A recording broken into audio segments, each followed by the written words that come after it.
ইনশাআল্লাহ। চাঁদাবাজকে আটকাবেন, পুলিশে সোপর্দ করবেন, আমি আপনাদের পাশে থাকবো। আগে যেভাবে বলেছিলাম অঙ্গীকারের উপর আমি এখনো রয়েছি। বন্ধুরা আমার, যেখানে প্রয়োজন বেড়িবাঁধের ব্যবস্থা করব। পাশাপাশি আমরা এই অঞ্চলের মানুষের সামাজিক নিরাপত্তাকে নিশ্চিত করতে চাই। তার জন্য চাঁদাবাজি, দখলদারি এগুলো আমরা দূর করতে চাই। মাদক ব্যবসায়ীদেরকে নির্মূল করতে চাই। আপনারা শুনেছেন কিনা জানি না, গতকালকে একজন মাদক ব্যবসায়ীকে আমি নিজ হাতে পুলিশের কাছে সোপর্দ করেছি চরফ্যাশনে। আপনারা যদি সহযোগিতা করেন, এই চরফ্যাশন মনপুরায় কোন মাদক ব্যবসায়ী থাকবে না ইনশাআল্লাহ। চাঁদাবাজ, দখলদার, দুর্বৃত্ত, জুলুমকারী, সন্ত্রাসী, চোর ডাকাত এদেরকে পুরোপুরি নির্মূল করতে চাই। তার জন্য আপনারা এখন থেকে সাহস সঞ্চয় করবেন, ঐক্যবদ্ধ হবেন, চাঁদাবাজকে আটকাবেন, পুলিশে সোপর্দ করবেন, আমি আপনাদের পাশে থাকবো। আগে যেভাবে বলেছিলাম অঙ্গীকারের উপর আমি এখনো রয়েছি। বন্ধুরা আমার,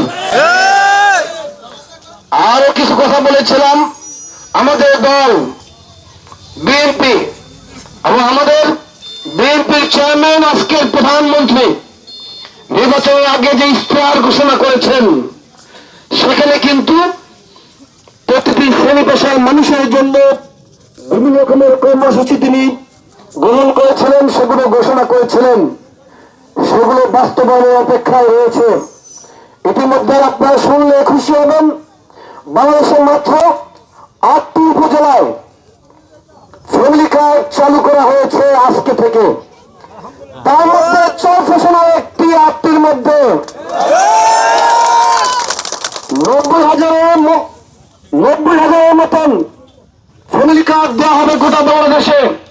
তার মধ্যে প্রথম ফেজে এই প্রথম 8টি উপজেলায় 90,000-এর মতন ফ্যামিলি কার্ড দেওয়া হবে। এগুলো ধারাবাহিকভাবে সব উপজেলায় দেওয়া হবে, প্রতিটি পরিবারে দেওয়া হবে।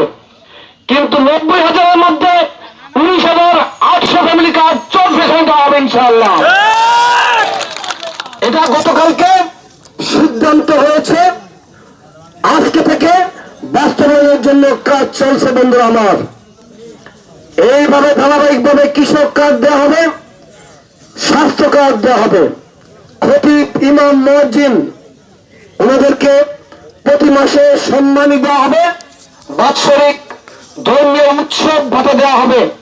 অন্যান্য ধর্মের যারা রয়েছেন, যারা পুরোহিত কিংবা যাজক বিভিন্ন ধর্মের, তাদের ক্ষেত্রে প্রতি মাসে সম্মানের ব্যবস্থা করা হবে।